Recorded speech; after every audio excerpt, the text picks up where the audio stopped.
Hello everyone! Welcome back to our channel. If you're over 50 or close to it, alam nyo na napaka-importante ang maging active, creative, at connected, di ba?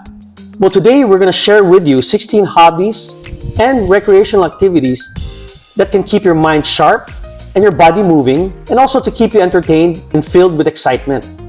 Pero alam nyo ba yung last sa list na yon? Magugulat kayo kasi it's going to bring out the inner child in you.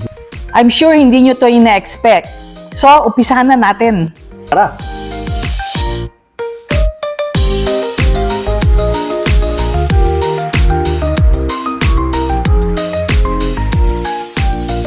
So number one on the list is gardening. So gardening is not just about planting, but it's about nurturing your space and yourself. And it gets you moving, right? I know, and it keeps you calm, di ba? Keeps you calm also, yeah. Kasi remember nung COVID, di ba na-confine tayo lahat sa bahay? So a lot of people, naging mga plantita at plantito. Di ba? Instead of focusing on what's happening in the world, so yung focus nila napunta doon sa paghahalaman. Studies even showed nga that it helps reduce blood pressure, stress, at saka yung overall, well-being ng tao, di ba? Plus yung pag naghahalaman ka or nagpa-plant ka ng mga vegetables, you get to try yung mga organic food, iba yung mga veggies dyan, so straight from the garden. So healthy pa. Yeah. So it's like saying it's a therapy with a bonus harvest. Correct. Well, number two naman is golfing. Golfing is a recreational activity, especially for retirees. Kasi that keeps them active and also enjoyment among their friends and the outdoors.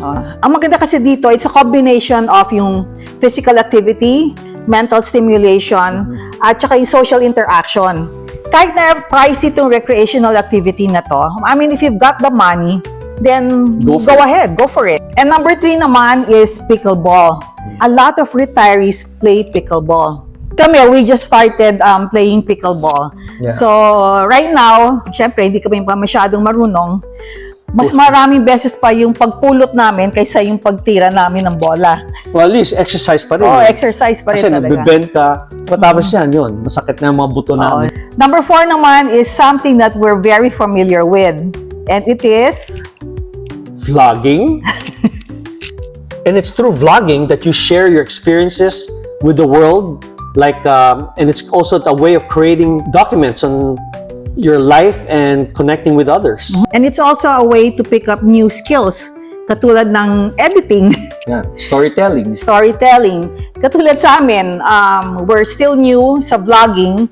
So yung editing, we're still like really beginners. So it's something that, we've never done before. Pero ngayon, unti-unti, we're learning about it. And also with vlogging, you're able to organize your thoughts, yung mga, katulad mo, sabi mo yung storytelling, and kaya mong ma-express ngayon yourself, through video, para makakonect ka sa mga ibang tao. Right. Diba? Yes. Yun naman kasi talaga yung goal namin ni Haven before we started vlogging, na before we get into retirement, now we have something to do and we'll be able to, share our thoughts like what we're doing right now sa inyong lahat. Well, so number 5, this kind of is a little more expensive hobby.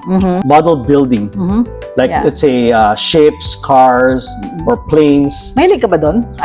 Nung kid ako, but I used to model build mga infantry kasi mahilig ko sa mga gera-gera. Okay. So mga diorama. So it's a mix of art and at the same time I would say engineering. Yeah. Kasi it takes a lot of skill and patience kasi maliliit yung mga parts nun na i-glue mo tapos ipe-paint mo pa yun. Nowadays talagang very advanced na ngayon. Miski yung paint spray paint na ngayon. Talaga? Dati talagang ginagawa ko by hand? Yung brush, yung gano'n. Ang maganda dito kasi yung hand and eye coordination, di ba? Kasi kailangan kasi maliit yun bubuntin. Maliit masyado. And it also gives you the opportunity to display also what you finish, right? Yeah. Number 6 naman is food trips. Food trips kasi is all about adventure and discovery. Dito kasi you're able to discover new cuisines, try new food, mga local hidden gems, and then maybe even go back do sa mga parati mo yung pinupuntahan ng mga food, di ba? Yeah. Mga restaurants. Kasi when you try new dishes or go to yung mga different marketplaces, it stimulates your senses and keeps your curiosity alive. Di ba kasi pag pupunta ka sa mga places na gano'n, parang hindi pa na-excite ka? Na-excite, yes. So, number 7 naman is connected to yung mga food trips. Yes. Cooking or baking. Kasi kung mahilig kang kumain, most likely, mahilig ka rin magluto o mag-bake. So, turn your kitchen into a food lab. Diba?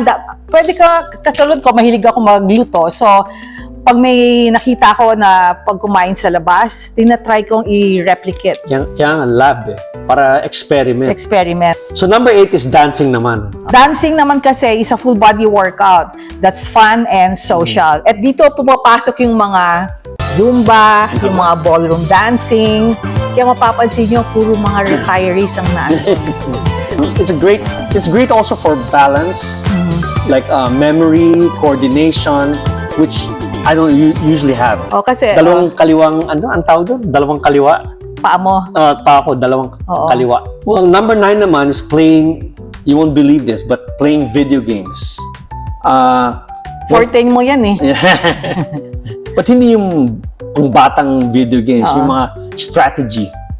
I was with my neurologist, but sinabi niya na you won't believe what I'm gonna tell you, but video games are actually good for you. I said, why? Kasi sinasabi niya, nagkakaroon ka ng eye coordination, yung mga reflex. I couldn't believe. So sabi ko, you should talk to my wife so I can buy more video games. Dati galit na galit ako kasi kung ano nung binibiling But games. I couldn't believe that he actually said that and said, no, really. I encourage actually people to, Play games. play games for, those reasons why.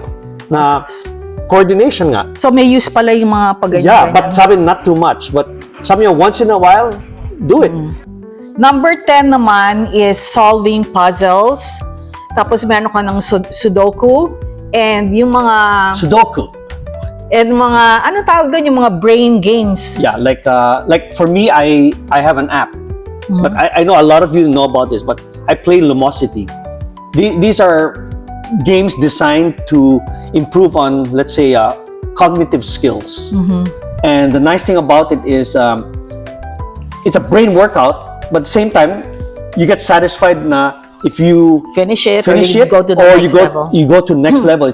It gets harder and harder and harder. And it's different kinds of games within that Lumosity, Yeah. app.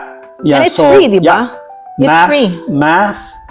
Math problems, eye coordination, even the reflex. Kasi ang brain muscle yan eh.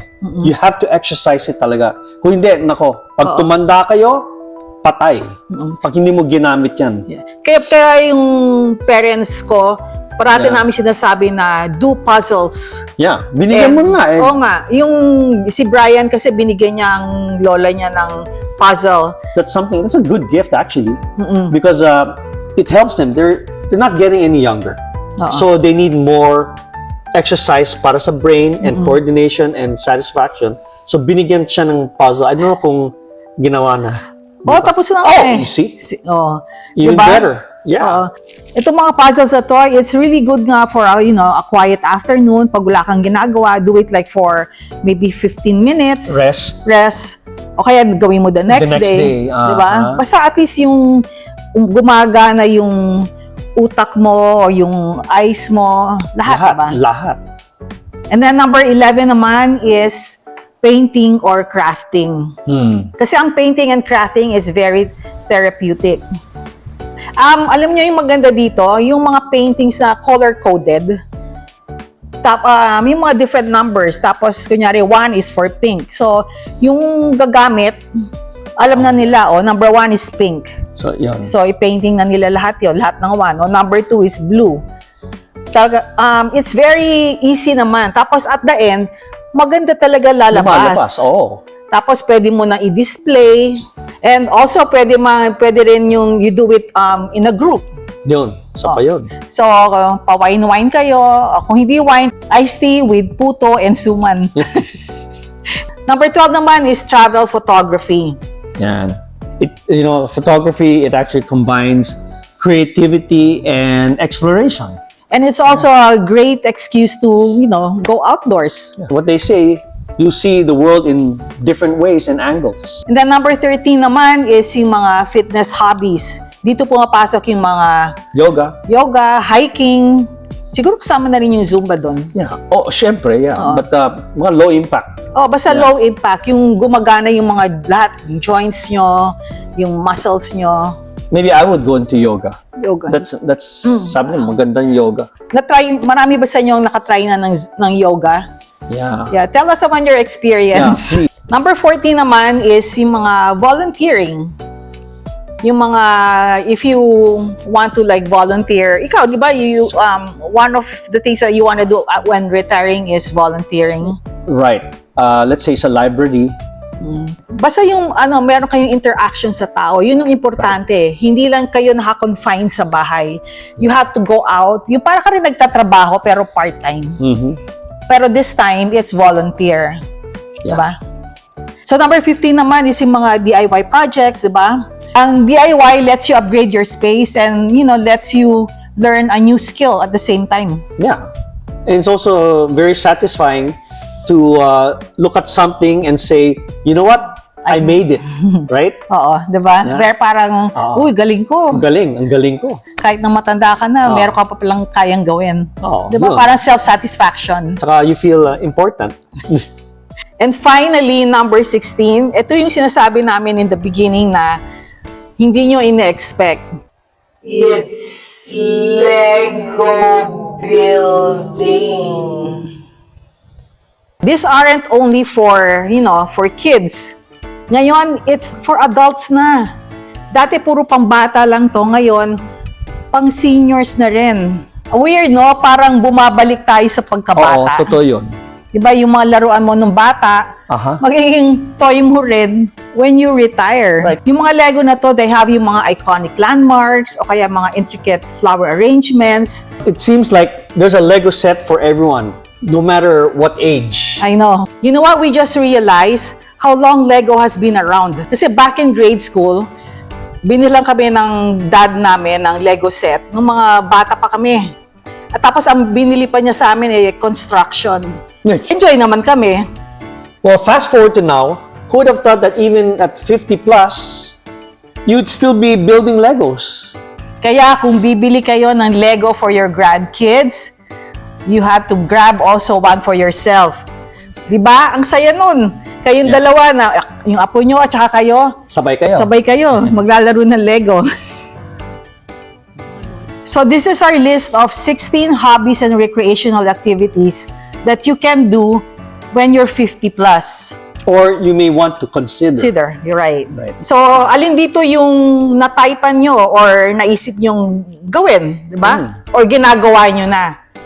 Baka meron kayong gusto idagdag, share naman nyo sa comment section para baka makuha kami ng iba pang ideas. Or yung mga ibang viewers. Right. Or do you actually have a favorite that you would want to share? Maybe, dagdag namin sa 16. Gawin na natin 17. 17. So yun, so thank you. And if you like the topic today, please give us a thumbs up. And if you're new to our channel, please consider liking and subscribing. And don't forget to hit the notification bell. Salamat sa panonood. We'll see you next week for a new vlog. Bye!